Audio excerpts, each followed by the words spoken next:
Hi, and welcome to the Take the Stage podcast. I'm your host, Alexis Alvarez, and I'm on a mission to help make diversity more of a reality for lower middle market and middle market investment firms. Take the Stage celebrates and amplifies diverse voices and serves as a platform for conversations that encompass a wide range of perspectives. You're going to hear candid conversations that touch on career paths, the not so linear kind, valuable insights, practical advice, and honest stories on navigating and succeeding on the buy side. Today on Take the Stage, we're going to talk to Genine Fallon from Cold Boar Capital, a veteran-founded and led firm that invests in lower middle market businesses with a focus on operational value creation. We're going to talk about how an aspiring marine biologist could pivot multiple times throughout her career and parlay those moves into a career in private equity, the significance of adaptability in career success, and how it has been a consistent theme throughout Genine's professional journey. Insights into Cold Boar Capital and the unique skills veterans bring to business operations. Her experience with the mean girl mentality that is often found in workplaces and the importance of breaking it. The value of authenticity and doing good in business, and much more. Perfect. So Genine, this is a very special show because you are one of the very few guests that truly has a truly non-traditional profile for this space. So I'm really interested in hearing about your story. So please take the stage. Tell us about your stuff. Tell us about yourself. Thank you. Yes, I do have a very eclectic background. So Genine Fallon, I have been working in some sort of business development, marketing, branding, venture capital, private equity over the past 20 plus years. Started out with amusement parks and aquariums. I thought that I wanted to be a marine biologist in college until my father shared with me that I had to take chemistry.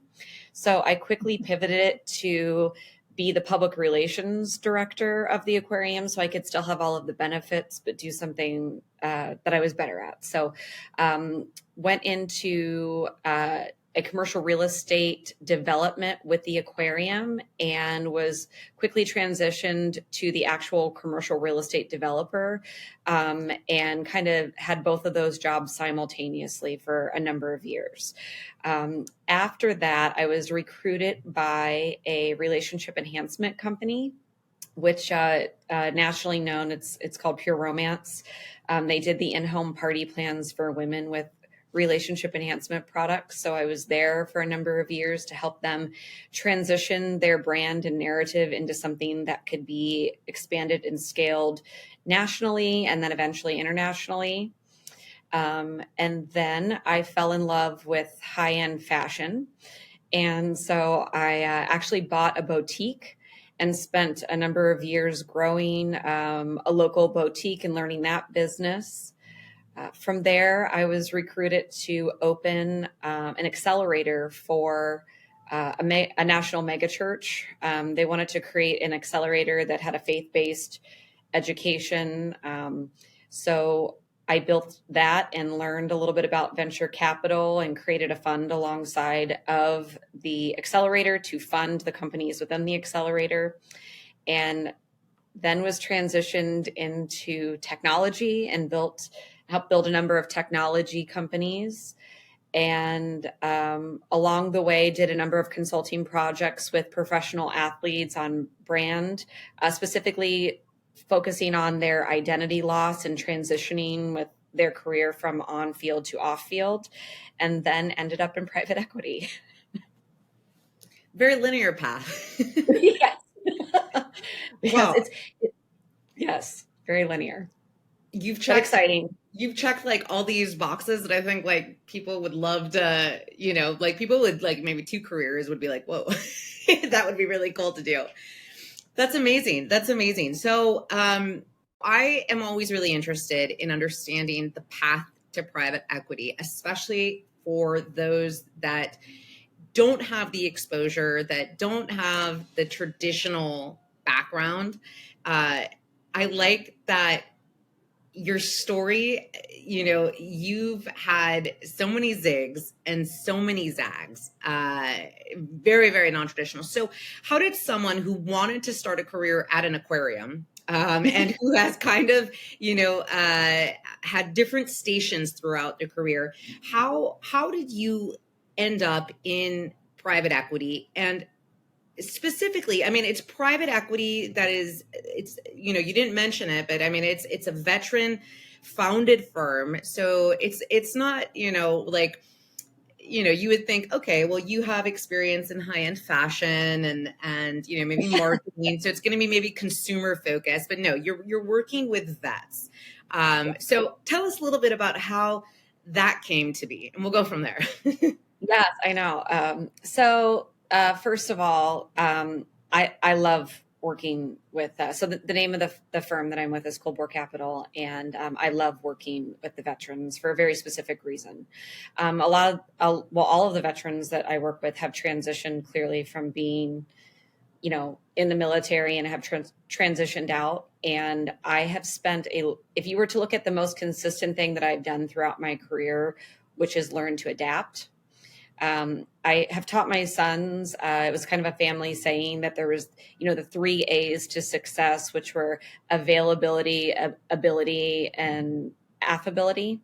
And so we would talk about this all the time when they were little. And very recently, I've added the word adaptability because I think that is a skill set that people aren't taught, right? Like life is not perfect. And to your point, I started off in an aquarium. So how did I end up in private equity? I think it's my ability to adapt. With Cold Boar specifically, I had the opportunity to consult on a project with them.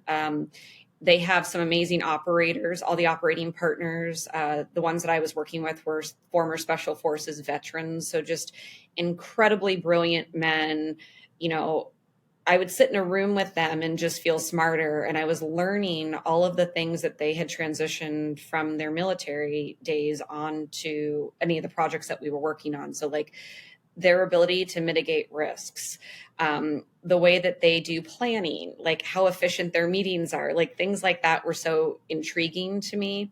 And when that project was done, I reached out and it was a natural fit because of the firm was getting ready to launch their Fund 3. They have such an incredible narrative. That's one of the things that I've been working on, since very early on. I think today's buzzword is storytelling, but really being able to share that narrative and the heart that each of these former veterans and the men that I work with all have for the businesses that they are building. So that's not a direct path, but it very much the reason that I don't know that I would have told you I want it to be in private equity, but I 100% want it to work at Cold Boar with this group of people because of their high integrity, their high character, and the way that they approach servant leadership. That was very, very important to me, especially at my age and going into, the second half of my life. Yeah, I 100% understand that. And, just veterans are one of the, there's really kind of like forming groups that I work with, women, people of color, non-traditional candidates, and then a separate kind of group for veterans specifically. And Justin, we've come to meet each other through, my relationship with Jerry Arteaga and Greg Pavensky. And, having them, I always had a very kind of deep respect. But it wasn't, I think, like, I don't want to go as far as to say like that show that I did with them was life-changing because I wouldn't say it was like life-changing. Yeah.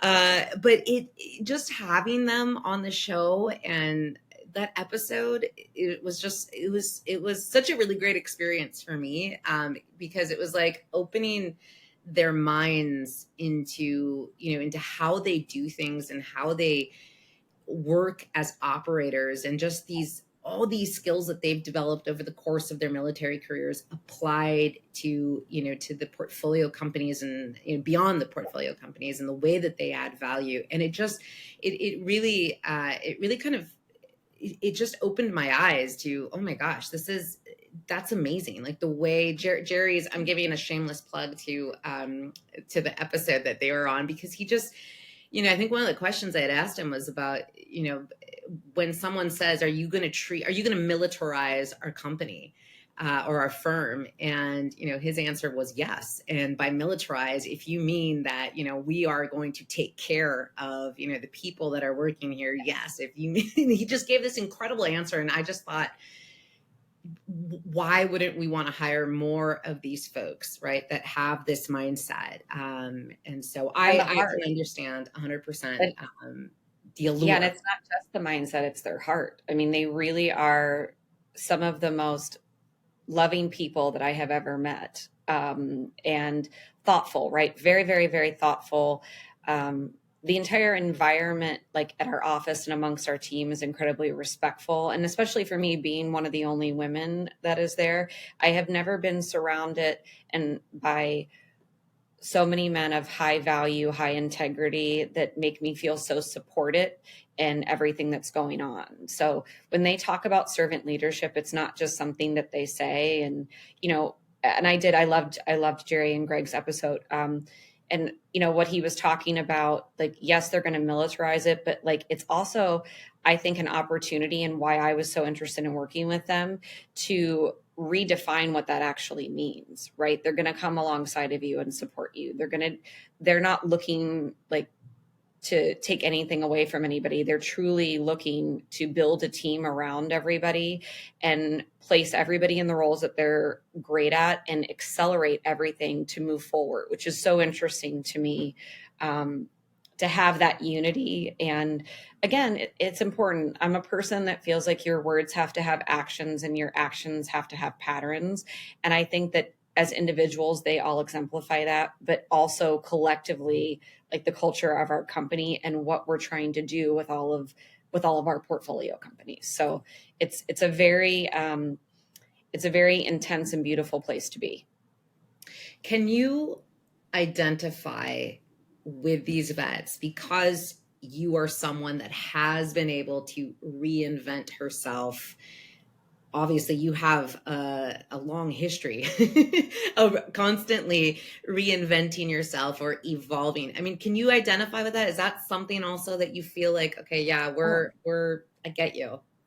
Yes, I do. Because if you think about it, and it's also like the professional athletes as well, that I think early on we're taught to identify with a role and hold on to that role. And I think it makes it incredibly difficult when that role leaves, and it can be anything really, right? So for me, actually, the moment that I realized that I had some identity issues was when I became a mother.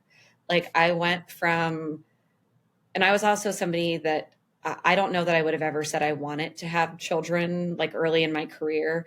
But loves of my life, they're wonderful. But all of a sudden I had twins. Like I was like, oh, we can have one baby. And then they're like, surprise, it's twins. And I was like, oh boy. But had them. And the thing that I really, really struggled with at that time, when I was married to their father, was I was his wife, which I was having a little bit of a hard time with, but then all of a sudden I was his wife and their mother. And I caught myself at one point introducing myself as so-and-so's wife and so-and-so's mother, Genine. And it was almost like time stopped and I could hear it coming out. And I was like, what am I saying right now? This is terrible. So that was probably the first experience I had with realizing that I had some identity stuff going on. And then to further that, ended up getting divorced, which just further hit the nail on the head that a lot of my identity was tied up in these roles that I played. And then I started to notice then what happens is then as you start new jobs and started building a new career in technology, that became my identity. So it was like these two things were happening. I was building this identity and at the same time I was watching it happen. And I'm like, oh my gosh, this is really difficult. So spent a lot of time doing self-work on how to propel past that and how to find myself, which seems very cliche, but I think it is a big deal, especially for women, to kind of separate myself from those roles. And ended up that's when I ended up working with a lot of professional athletes to help them with their transition from on the field to off the field. And then working with the vets is the same thing. I mean, we have a number of them that have been there for a while. And so you can tell that they've had an easier transition. Jerry's great. Jerry very clearly is, he doesn't, I think he actually said it in that podcast. He doesn't hold on to his role as a military veteran. He's now Jerry and he used to be a military veteran. But as we have new vets come in, I 100% identify it, because you're trained to do all of this for so many years. And then it's like, one day you go home and take your uniform off, and then the next day you're supposed to be somebody completely different and know how to navigate that world. So I 100% relate to that. And I think that was one of the other reasons I was really drawn to work there, is because they have such incredible individual stories, like as humans, like the human capital of Cold Boar. And they have such an interesting methodology. And I didn't feel like they were talking about it. And I'm like, you have such an amazing story and brand and heart and like methodology and business plan, and I would love to talk about it more. And so I think that was maybe one of the reasons what led me to them, was understanding that identity loss. You've touched on a number of things that made me think through my life. It made me think through other people that I know, and just this concept of identity and what we're tied to can really just be so, it can impede us, right? It can impede kind of our progress. And I think it's really important for us to understand. And I've come to learn this, as a business owner, as a mother, as a recruiter, as a wife, that we are multidimensional. And it took me 40 years to basically get to that, to that point. Well, maybe not 40 years. I mean, maybe it probably took me from the time I was 25 to the time I was 40, to really, by the time I was 40, I was like, okay, there are these dimensions to me, right? I'm not just mom, and I'm not just wife, and I'm not just business owner. I'm all these different dimensions, and you have to kind of learn. I think that's the beauty of it. You kind of, if you're able to do this, you pull from each of those, and each of those provides kind of those lessons and those experiences in these different types of situations, that you're in. And I think that's really important, because that you have a lot of value, or you add a lot of value when you're able to draw from those different roles that you play, right? In the case of the veterans, it's, again, like going back to, everything that they've experienced over the course of their, most of the time, 20 years, and taking those perspectives and applying it to, to the companies or to the work that they are, adding value to. And it's that whole concept of, when we talk about diversity, a lot of the times it gets pulled into just gender or race, but really the concept of diversity is taking these different perspectives, right? And being able to look at different problems and situations with a completely new lens, or a different lens, and looking at how we can add value in ways that maybe haven't been thought of before, right? And I think that's the incredibly powerful part of when we are multidimensional.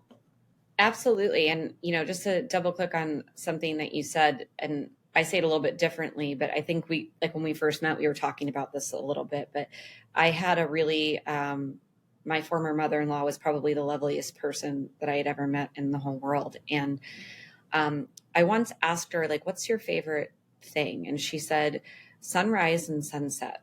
And I was like, I know, she's just such a lovely human. I miss her every day.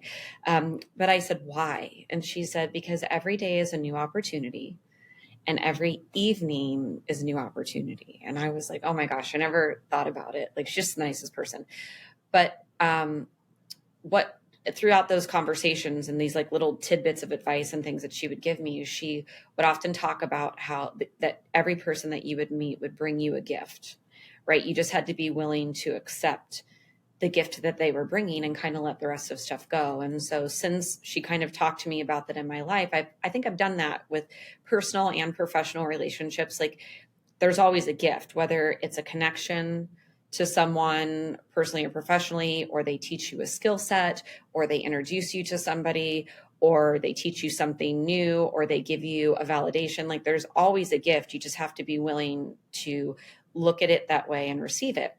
And I think especially with the veterans, especially the ones that I have interacted with and worked with, the opportunity is to take all of those like amazing things that were, that they were taught, and hold on to each of those tiny gifts and now be using them in a new way, right? Like think about all of the planning that they did for all of these mission trips. I can actively see those skill sets being used in how we're building and growing all of these companies, and the value creation from that is just, it's just huge, So I think we all need to be able to take that lesson away from them too. Like hold on to the beautiful things that you learn throughout these experiences of your life and be willing to apply them and look at them in a new way, in a new lens.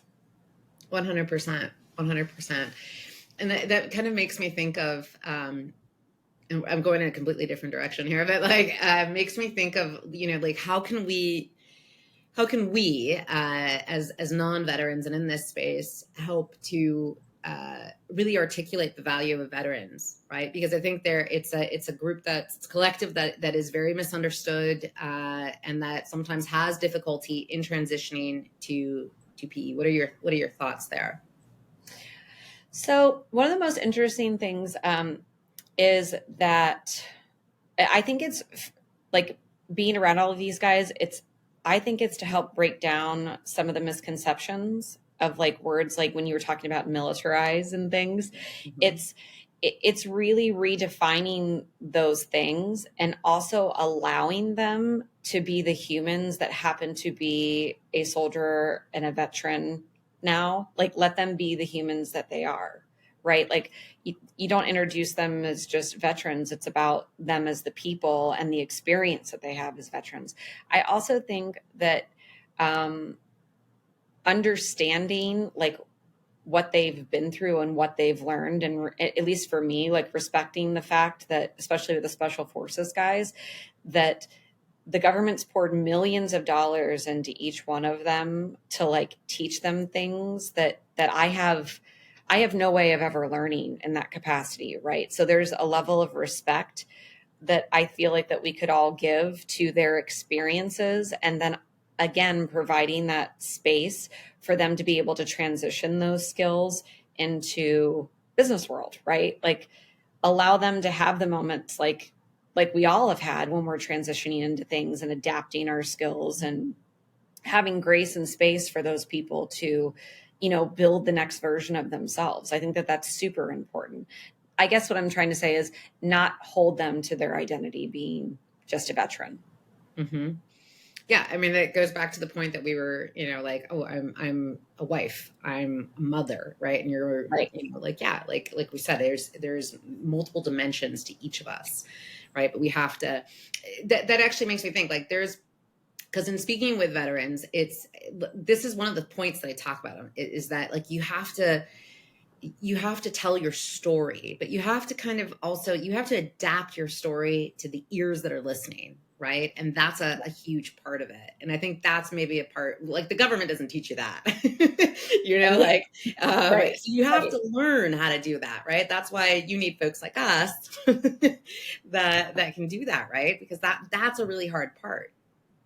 Yeah, there's definitely, well, I would also say like culturally speaking, I think that part of what is ingrained maybe is not during times of the military. I wasn't in the military, but at least my observation is that it's to not talk about yourself, right? It's about the collective and servant leadership, but it's also helping them through that transition that now is the appropriate time because you're doing amazing things and you have an amazing perspective and you have gifts to share. So it's also, recognizing that maybe before they weren't talking about their stories, but now is the right time to share.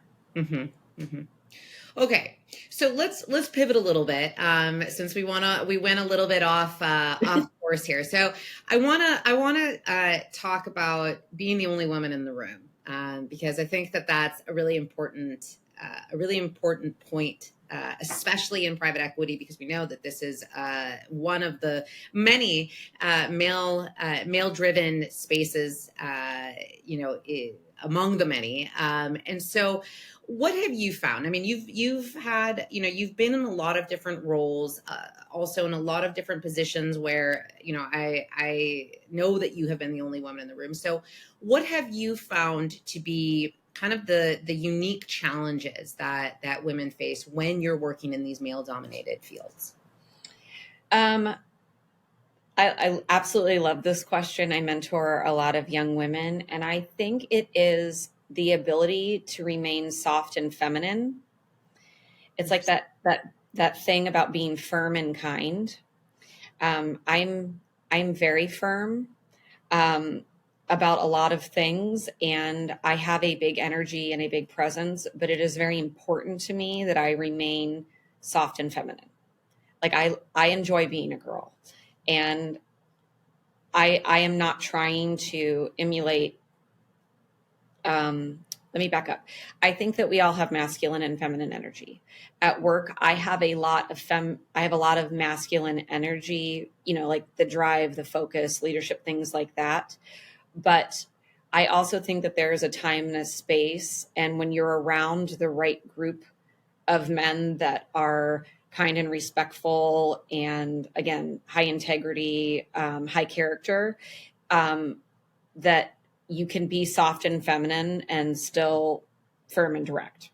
So I think that that's probably the biggest challenge. And part of that is because I think there's a lot of misconceptions for women and amongst women on having to be more masculine to achieve things. And that's not necessarily my belief. I think it's important to stay feminine and all of the feminine power and all the things that we're doing.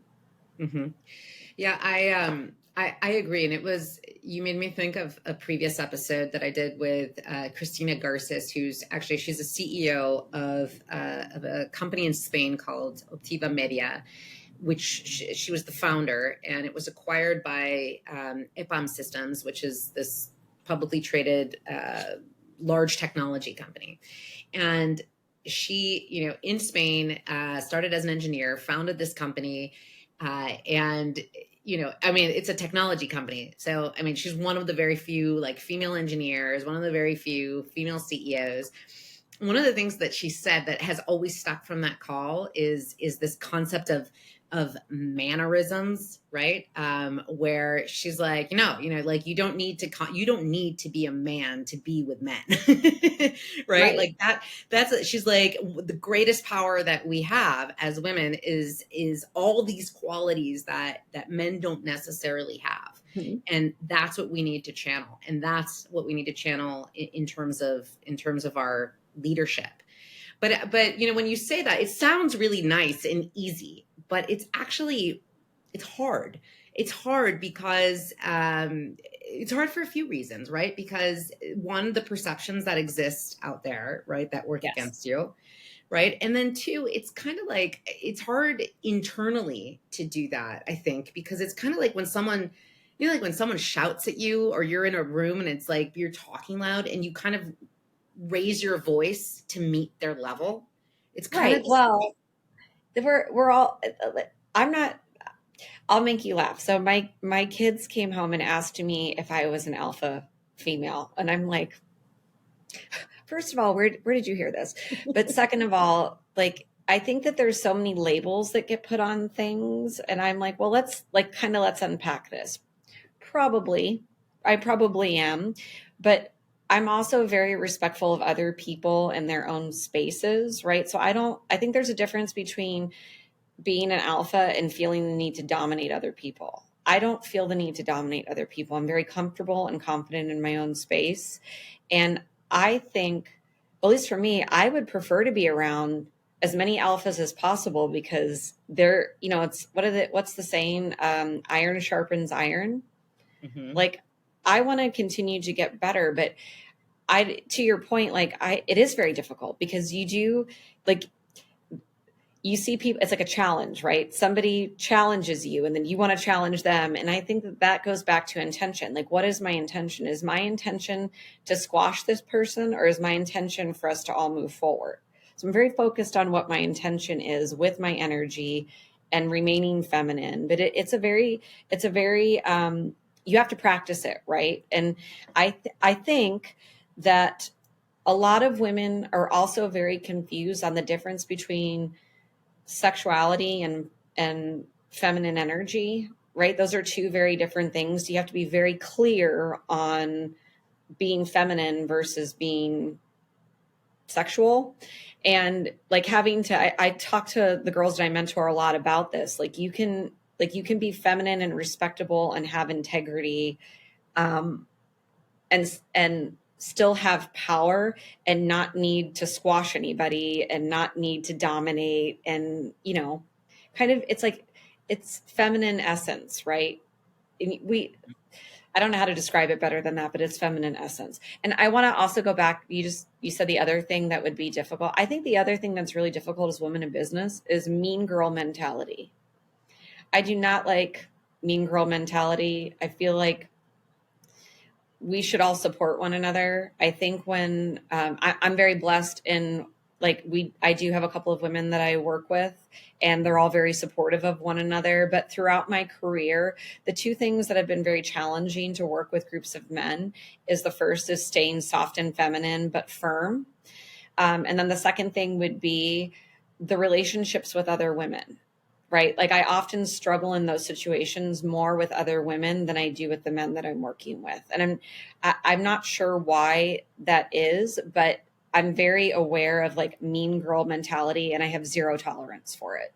Like, we're all supposed to help one another. We can all, help change these situations together. It doesn't help when we're all at war with one another, trying to feel like we're the only girl and we have to be the only girl. Like, no, there's plenty of space and time. And I say this with my kids, there's love for everyone. Like, Mm-hmm. There's plenty for everyone. So let's all work together to move forward. Do you think it's a matter of insecurity when we have these mean girl figures in our life? Because I've heard that. I've heard that a lot. And of course, like, I've experienced it early in my career, where, it's kind of like you don't get the support that you need, or you get people that, like, not necessarily, like in my case, I've never experienced people being mean to me necessarily, like, but it's more like not being helpful or not wanting to see me succeed. And so, yes. Do you think it's insecurity on their part, like they feel threatened, or why do you think that is? Why do you think women kind of, because I've also heard, oh, well, this was the path that I had to take, and so now it's your turn, to learn, to come up the ranks, or whatever that mentality is. Yeah, I think that I think that there's been a scarcity mentality, because in some industries there's not a lot of women. So once we're in these spaces, it's scarcity mentality versus abundance, right? Like, it's a shift in focus. Like, I have an abundance mentality. Like, there's enough for everyone. Like, if something isn't working out how it's supposed to, that triggers me to, like, stop and be still and, like, observe and see what's going on. And I'm like, oh, maybe I need to adapt and go in a different direction. But I think it's a scarcity mentality. Like, they think that there's only enough space for so many women. So, and also, yeah, it's definitely an insecurity thing. And listen, everybody has insecurities. I mean, I have insecurities. I'm sure you do as well, but those are fine. You can have insecurities. What I don't think is okay is to project your insecurities onto other people and then react according to those projections, right? So I go out of my way. I work on a number of projects throughout the years. I have a team of residential realtors that is just absolutely fabulous, female founded, female led. And one of the things that she's really good at is squashing mean girl mentality. And I think she has a particular challenge because she's beautiful and wealthy, self-built, but beautiful and wealthy. And I think she has a particular challenge with getting a lot of that people, other women that are like, oh, she's pretty and she's rich, but she worked for it, right? She works on her body every day. She works on it. She does a really good job of just calling it out and being like, we're not going to be mean girls. Like, there's enough for everybody. So I think it's putting a voice to it. I think it's also having enough grace to recognize that we've all had insecure periods in our life. One of the ways that I try to help is by mentoring the younger girls and saying, hey, here are things that I did earlier in my career that probably, I could have learned that lesson in a lot easier way. And not necessarily pointing out an insecurity, but pointing out things that I can help them build or work on. And really it goes back to treating people how I'd want to be treated, right? I want people to, I may not be doing the best job, and I would prefer someone build into me than, to your point, be like, oh, I had to do it, so you go figure it out. Like, there's no need for that. It's grace and safe space for people to grow and adapt, and providing that, but also being willing to have these conversations. Like, no tolerance for mean girls, like none. Like, nice girls, finish together, right? What role do you think men play in that particular scenario? I think that my observation has been, I'll say it that way. My observation has been, like, if I were to look at the collective of my career, I think that sometimes they're in silent agreements. I think that they don't appreciate the behavior, but they don't want to get involved. So they put themselves in a place where they're silent. Right? Like that. Yeah. I feel like yeah. It's like, oh, cat fight. No, Yeah. there's no cat fight. Like, we're all adults here. So I think, over the course of the past 20 years, the one thing I've noticed is they're probably in, I shouldn't say everyone, but the role that men, that I have seen played more often than not is being in a silent agreement, not wanting to get in the middle of something or address it, instead of just being like, this doesn't work. We're going to support one another so that we can move whatever our goals are forward. There's just kind of a take a step back and go to the side. So. Mm-hmm. And you see that a lot. Like, this is my observation, that, the reason why, not this, no, let me reframe that. Like, when we look at topics, like broader topics in terms of, parental rights and kind of work-life balance and, maternity leave, paternity leave, whatever, everything that's kind of more related to or aligned historically more with like what women have needed, right? I'm of the belief that until men become an active part of the conversation, meaningful change will never occur, right? Like, because I don't need to tell you what it's like to, be a working mom, or the other woman down the street, or the woman who's just starting out her career and who, is already thinking about, what her be like because she's a woman and wants to have a family and a career at the same time, right? Like, we heard it all, like we hear it, and it's good. We need to keep talking about it, but really, like, I personally don't think that anything meaningful is going to happen until, we have a lot more men having these conversations. And so it goes to your point, like, like men just for whatever reason don't want to get involved, or, it's something that it's not just men. I think it's women too. Like, they don't want to get involved because people look at confrontation as a negative thing. I don't. I think you can confront something and be kind. So I think it is men and women, but I also think it's on women.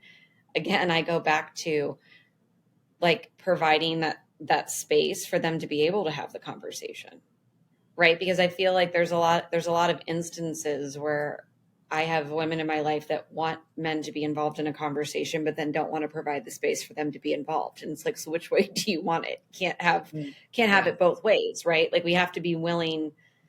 We have to be accountable and willing for the role that we're playing in this. And then also giving, and this is how I approach all things.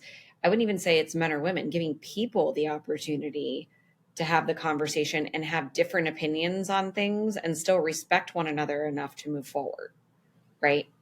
That's the hard part, right? Because we don't live in a time where, where cancel culture, right? We can voice opinions that are different and not, and be respectful, right? That's I feel like that's something that has really, really diminished over the last like 20 years or so, right? Because I mean, not that it was like that much easier to have these uncomfortable conversations, like 20, 30 years ago. It's still uncomfortable. It was still uncomfortable then, but now it's a very different kind of environment, right? It's difficult to have. It's more, I think it's more intimidating now to have uncomfortable conversations. And like you said, like you don't mind confrontation. Like I don't like it at all.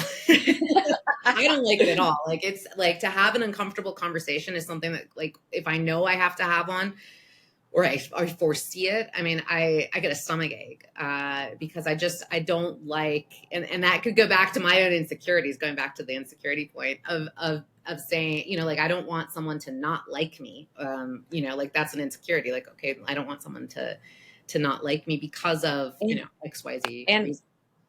I feel like one of the greatest forms of love is the willingness to have a truthful conversation. Now, I will also tell you, I have a couple of friends, a couple of very dear friends that are British. And one of my favorite things about them is their ability to have very confrontational conversations in such a polite way. Like it's a true art, right? And I'm like, because they'll say, we'll have these conversations and then I have to sit back and I'm like, what did he actually just say? And I'm like, oh, so I think you're right. We're missing some of that respect with one another, but I also think we're missing politeness. I think politeness is something that has to be practiced. And again, you can have a difficult conversation and be polite. It's both. It doesn't have to be either or, it's both. Yeah, no, 100%. So what advice would you give to, young women aspiring to, leadership roles, especially in private equity? So, obviously this is a private equity or alternative investment. Let's open it up, podcast. So what advice would you give to all those young women? Don't be your own barrier to entry. Ooh, that's hard. Yeah, it is hard. Don't be your own barrier to entry. And, I think, it's interesting for me because my role isn't necessarily in the financial part of private equity, but in, strategic communications, investor relations, marketing. There's still a space for me within private equity and a much needed space. Just think about all of the portfolio companies out there in private equity that struggle with brand confusion. Brand confusion is a real thing and does affect the growth of companies and the value and stuff. So don't be your own barrier to entry. And I also think just something be willing to put your resume on the table and push it aside and try things that aren't in your comfort zone. Right. Mm-hmm. I am not necessarily always in my comfort zone, but I'm very open and willing to be coached. Even at my age, and I will continue to do that. And there are days that I think, I'm not sure about this. And I'm okay saying that. I'm okay saying I don't know. And not that I'm unwilling to learn, I'm very willing to learn, but I'm okay saying I don't know. That's a hard part. That's something that I think a lot of people have or struggle with, right? Is that saying I don't know is not necessarily a weakness. Right. Right. It's many times it's a sign of strength to be able to acknowledge, the gap that you might have.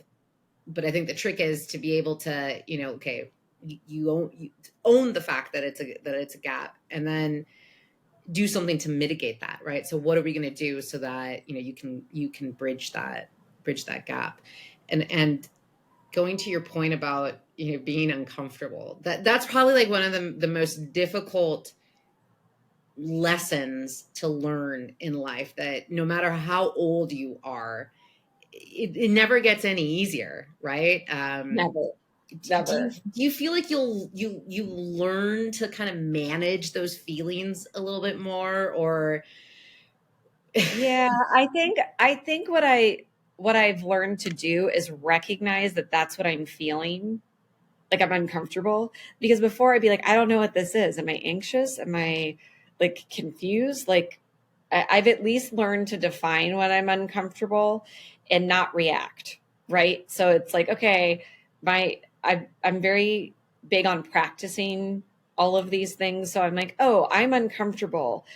I'm going to pause and then I will respond, as opposed to probably when I was younger, I couldn't define what I was feeling and then I would react, which is two bad things, right? Because how can you really react to something if you don't know what you're feeling? So yes, absolutely. I don't know that it will ever get easier, but I've at least gotten better, and I'm practicing recognizing when I'm uncomfortable and responding and not reacting. Mm-hmm. And also, I would also say, not looking at being uncomfortable as a bad thing, not having a negative connotation. I'm like, ooh, I'm uncomfortable. But maybe like I consider the possibility that I'm uncomfortable because something amazing is coming, right? Because I think also we get into our own cycles and of things that like we accept, and whatever that distortion is becomes more comfortable than it's like we already know what's behind door number 1 and 2, but what's behind door number 3? And I'm like, door number 3 feels really uncomfortable because it's the unknown. And that's another thing. It's like recognizing that maybe the unknown is something like more amazing than I could have ever hoped for. So yes. But that's like 40 something years of life telling you that when you're right? Like that's the problem, is that like when we're in our 20s, we don't have this wisdom that we have when we're in our 40s, right? Like, Well, how do we yeah. acquire that in our 20s? Or how do we tell the women out there, and that not only tell them, but make them listen? I know, right? I wish I could go back to my 24-year-old self and have a couple of conversations. You know what I think? I think the thing is I actually felt a lot of this stuff when I was in my 20s. I just didn't believe myself. Like I can go back to moments where I'm like, I knew that that wasn't the right path or the right decision, or that didn't feel great, but I was like, like I'll just keep going, and instead of listening to myself. So I don't think you can make anybody do anything, but I definitely think that the sharing of all of these things and our humanness and the recognition that, you really do have everything you need to make good decisions. You just have to be willing to make them, right? Like listen to yourself. I guess that's a big thing too. Like ladies, listen to yourself. Like we're built with that intuition. Like it's there for a reason. And the one thing I will say is don't second guess yourself. Like don't let other people create doubt in your mind, and learn to respond and not react. That stillness, that quiet space is going to be one of the greatest skill sets that you'll have for the rest of your life, and provide an opportunity for you to be wise for yourself on a daily basis. Mm-hmm. Yeah, the naysayers will always exist, right? Like, especially if you're trying to do something that, you're one of the first, you're one of the only, you're the only woman in the room, whatever it may be, yeah. Right? Those naysayers will always be there. And sometimes you're your own biggest naysayer, right? Like sometimes that voice gets in your head and you have to find a way to push through that, right? Like you have Absolutely. to find a way and know, like you say, going back to knowing that, like, the discomfort is there because of it's giving you that stretch for something, preparing you for something else. Yes. A right? preparation or a protection, right? And it's kind of like, think about this, like when I tore my ACL a few years ago, and I was very upset until I knew like my knee hurt, right? And I was like, oh, I don't know what to do. But the second I knew what was wrong, then I had an opportunity to fix it. That's kind of what uncomfortableness is. It's like our body's telling us like, hey, something's not right. Hey, you're missing something. So that's why I go back to that period of stillness and quiet. Like you got to get yourself quiet because it's very difficult to respond when there's a lot of noise. Mm-hmm. Yeah, that self-reflection, right? that Yes. self-reflection that you like, again, you don't really do that self-reflection until one, something really serious happens to you, or Yes. like a life-changing Yes. event, right? Or until you like hit a certain age. Like I was never taught to self-reflect when I was in my 20s. No. I never It read wasn't a books. thing. It wasn't a thing back No, it then. We wasn't were a thing. just I often think about my parenting skills, and I have a very distinct memory of my mother. Like I was asking her for something, and I have, it was the Fabio Yeah. romance novel. It was Yeah. like in front of her face. And she pulled the side down and she's like, "Can I help you?" She was a wonderful mother. It's not the point. The point is it was like she didn't have the opportunities that I did in certain ways. And it makes me laugh. Like I think about that all the time. And I'm like, we weren't taught those things. Like I wasn't taught to build myself, right? That was, I'm dating myself, but like I was in a weird period of time where like we weren't being raised by women that had gone through the feminist movement. Like my parents were raised by the greatest generation and probably held on to a lot of those things. So I was taught to, be nice and pretty and smart and find a man and build a life. And then I came into like adult age when like that wasn't a thing anymore, right? So I look at a lot of like my early experiences that would be way different if I would have been 3 years younger than I am. But everybody did the best that they could. So, That's what we, but that's, we help as we help in different ways as we get older. Wait, I have a question for you. oh, I have a question fun. for you. So, yeah. So, what would you tell your younger self, right? Because like we joke we're about the same age. You're a little bit younger than I am, but like I think all the time, like because I have a lot of interns that I've worked with, and they're so stinking cute, and like like I call them boo boo bunnies because they're very like bright eyed and bushy tailed. And I remember being that way, right? What now knowing what you've known, what is the one thing you would have gone back and said to your 24-year-old self, as a young businesswoman? Mm-hmm. Ugh, I don't know. I feel like there's not just one. There's so many things I probably would have done differently. There's so many things I think I did right, Yes. but like because they weren't really thought out. Like, you know what I mean? Yeah. Like I followed my heart. And that's a good thing. But then I also think like there's a lot of things that I could have done better had I taken the time to really kind of understand and explore, like different career paths, different choices. But I think like probably the number one thing like would be to get very comfortable with being uncomfortable. No one ever told me that. I would be comfortable. I would talk about being comfortable with discomfort and why discomfort is good and what it means to have and to feel stretch in your life.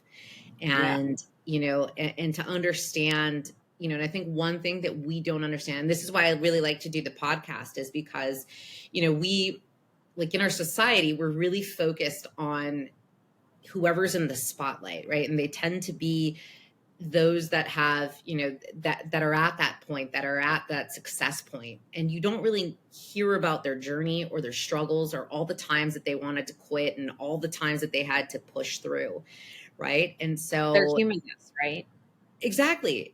And that's such a huge part of the story, right? We're just like, oh, I want that. But yeah, you want that because you don't know all the other, all the stuff that person, the sacrifices, right? That person has had to go through in order to get to that position. And so trials and tribulations. Yes. Yes. Yeah. And so, I forgot what I was saying, but the reason why. No, to your point, like, and it's kind of like and now that you're saying all this, like you could have gone back and taught yourself to be uncomfortable, like to be okay with being uncomfortable. Like now with your own kids, like I'm certain that they have the benefit of you realizing that, and they will be way better at being uncomfortable than you were. No, I mean, I really hope so. Anyways, well, thank you for that. Those kind words, and likewise, I can 100% understand why Cold Boar has brought you in and why this unlikely match works. I think it's really inspiring to see someone that has had kind of all these different stations. You've worked across different. You haven't been afraid to, like you said, to kind of push yourself and be uncomfortable, and that's very admirable, because as we know, not a lot of people like that, like being uncomfortable, and can also, turn that into success. And, just your ability to reinvent yourself, the evolution continues. Thank you. I feel super blessed to be there. We have an incredible team, all the operating partners, the founders, all the women that I work with. Like, truly, it's an amazing place to be. And I feel very blessed to be a part of the team. Well, thank you, Genine, so much for joining me today. I loved this conversation. Very different conversation from the conversations that I typically have, but I love it. So thank you. Thank you again. Thank you so much for your time. And that's a wrap. Thanks for listening to Take the Stage. If you enjoyed this episode, please share it with others, post about it on social media, or leave a rating and review. To hear past shows, please go to our website, career-rockstars.com. If you are a company or candidate who would like to work with Career Rockstars, reach out on LinkedIn or send an email to Alexis at career-rockstars.com. Thanks again, and until next time.